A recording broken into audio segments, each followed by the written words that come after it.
mais de 223 mil profissionais CFP, planejadores financeiros. E aqui no Brasil, são 9.500 dados registrados no ano passado, de 2023.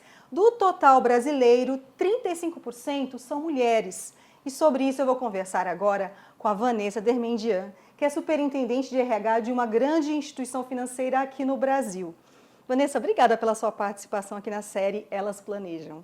Um prazer estar aqui. O que você acha desses 35% de mulheres do total de planejadores financeiros certificados aqui no país? Acho que quando a gente olha e volta um pouco no tempo, 10, 15 anos atrás, o mercado financeiro era muito masculino. A gente vê hoje um avanço importante, expressivo das mulheres nesse segmento. Eu vejo isso muito em RH, quando a gente fala de seleção, cada vez mais mulheres qualificadas. Mas também acho que 35% é pouco perto da qualificação e do potencial que as mulheres têm, né? Então, acho que dá para a gente avançar mais e buscar essa paridade. É isso aí. E você tem uma história muito interessante relacionada à sua certificação.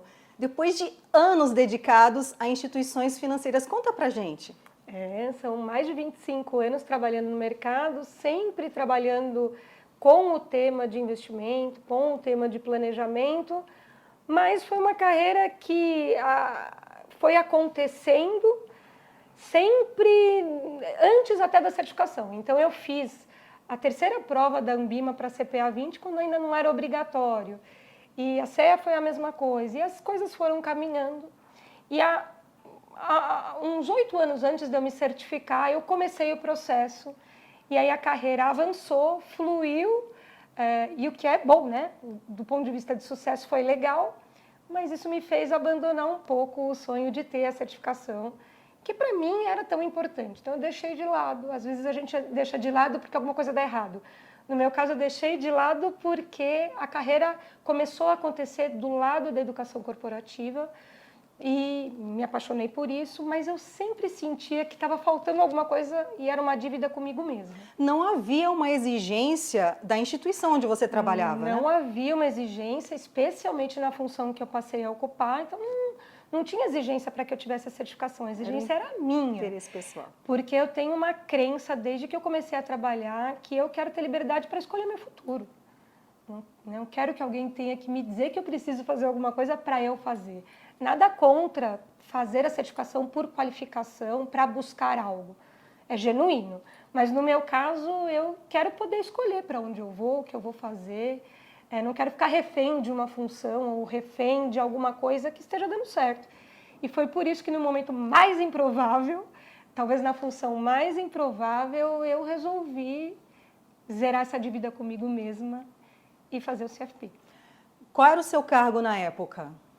Eu já era superintendente de RH e eu entendi que era hora. Não tem hora, né? A hora é aquela que você pode se dedicar, é aquela que você tem clareza do que você quer. E essa hora chegou quando eu fiz essa escolha. Eu quero saber um pouco do seu contexto de vida, quando você realmente decidiu fazer a prova. Contexto de vida pessoal, porque muitas vezes a mulher ela desiste ou procrastina por questões pessoais mesmo. Queria que você contasse da sua experiência. Senta que lá vem a história. Vamos lá. Eu tenho um deslocamento diário de 160 quilômetros para trabalhar, né? 80 quilômetros cada pernada. Tenho 2 filhos, ainda uma criança e um adolescente. E como todo profissional, acho que trabalho bastante, né? Acho que esse é o meu contexto de vida. Mãe, mulher, com deslocamento grande. Mas a minha vontade, o meu desejo de fazer era maior do que tudo isso. E uma coisa que eu sempre falo para as pessoas falam, a jornada de certificação ela é muito solitária. Não é. Solitário pode ser o momento que você está estudando, mas todo o teu entorno é muito populado, né? Porque a gente precisa da nossa família nos apoiando, não nos cobrando.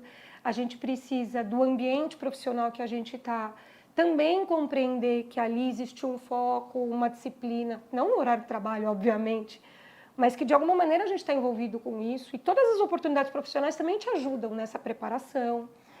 Então, é uma jornada que começa num combinado de vida, numa organização da rotina, de planejamento, porque é uma certificação difícil de se conquistar. Então, você precisa de horas de estudo, você precisa de dedicação, você precisa de repetição, de treino, e tudo isso, sem um bom planejamento, vai te fazer não chegar no objetivo, né?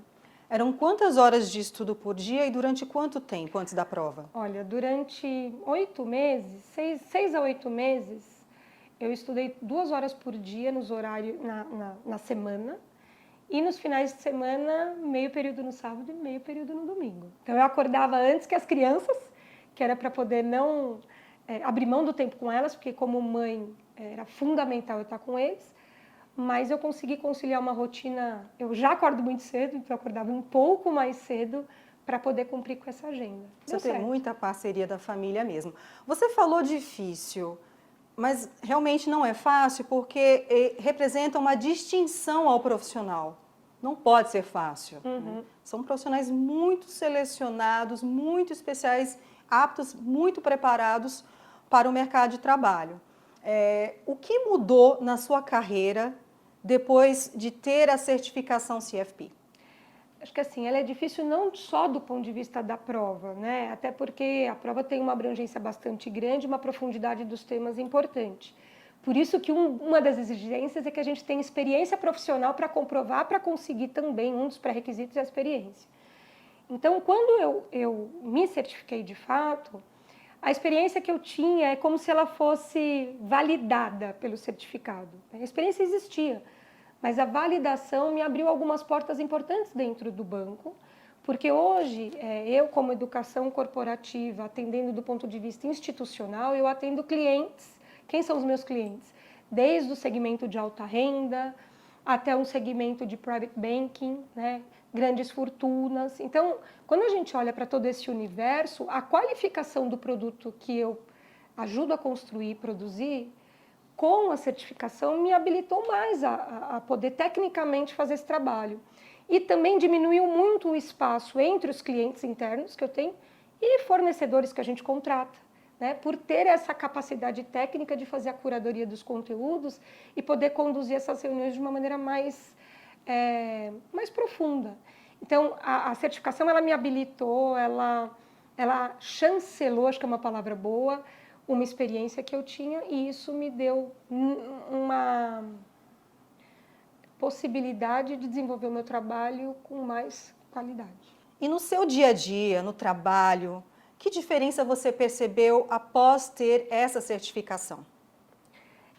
Acho que a gente pode falar um pouco sobre... Posso dar um exemplo de um produto que a gente faz, que é a entrega para o nosso cliente final, que é a razão, né, da instituição financeira existir. Então, a gente tem os produtos que os nossos gerentes comerciais precisam disponibilizar para o cliente, muitas vezes as pessoas falam, não, preciso vender o produto e bater a minha meta. E é isso e ponto final. A certificação só serve porque o banco está me exigindo a certificação.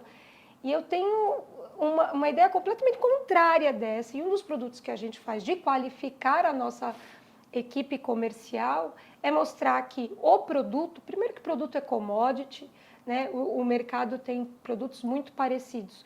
Quando o meu foco está no produto que eu entrego, eu entendo o produto como uma ferramenta, como uma solução, como algo que eu entrego. Quando o meu foco está no produto, é tentativa e erro, né? Pode ser que a mesma forma que eu fale do produto para você, para a pessoa do teu lado, seja a mesma forma. Quando o meu foco está no cliente, e aí entra a qualificação que a certificação te dá, quando você entende em que momento de vida o cliente está, quais são os objetivos, como é que a vida financeira dele está resolvida, você entende oportunidades que um veículo seja qual for o produto, enderece a solução. Então não é mais tentativa e erro, é a solução desenhada para aquele cliente que tem necessidades que muitas vezes ele desconhece. E esse programa que a gente trabalha de qualificação da nossa equipe comercial está muito aderente a todos os passos do planejamento financeiro, tanto que é um produto que a gente qualifica na própria Planejar e faz parte do programa de educação continuada. Então, quanto melhor for o meu repertório, quanto melhor for a condução da minha conversa com o cliente, maior a possibilidade, maiores são as minhas chances de fazer mais negócios. Então, quando eu tiro o foco do produto e trago o foco para o cliente, eu faço mais negócio. Então, a certificação não deveria ser encarada como algo obrigatório, deveria ser encarada como algo que potencializa suas vendas, porque é de fato o que acontece. E qual o seu conselho para as mulheres que estão pensando, planejando fazer a prova para serem planejadoras financeiras certificadas? Façam! Façam, se organizem para isso, acho que é super importante a organização, tudo que a gente falou até aqui, né? A organização, o planejamento, o apoio familiar, a disciplina de estudo, é uma jornada, tem custo, né? Então, procurar bons materiais de apoio, procurar boas formas de se preparar, mas o mais importante de tudo isso, e nada disso funciona se não houver uma decisão nessa história toda, né? Eu sempre falo que para a gente fazer qualquer coisa na vida são três fases. Primeiro é ter consciência de que eu preciso ou de que eu quero muito alguma coisa. A segunda é decidir que eu vou fazer. E a terceira é, de fato, ter um plano de ação para a realização. Então, acho que esse é o meu conselho. Façam. Vocês não vão se arrepender. É isso aí. Vanessa, muito obrigada pela sua participação aqui com a gente, ter aberto seu coração sobre sua vida, sua experiência. Muito obrigada. Imagina, o prazer foi meu. O prazer é nosso. Bom, depois de assistirem a esse vídeo, assistam aos outros da série Elas Planejam, que já está no 2º ano, e também os outros conteúdos educativos da Planejar, que estão nas redes sociais, na internet e também na plataforma de educação da entidade. Até a próxima!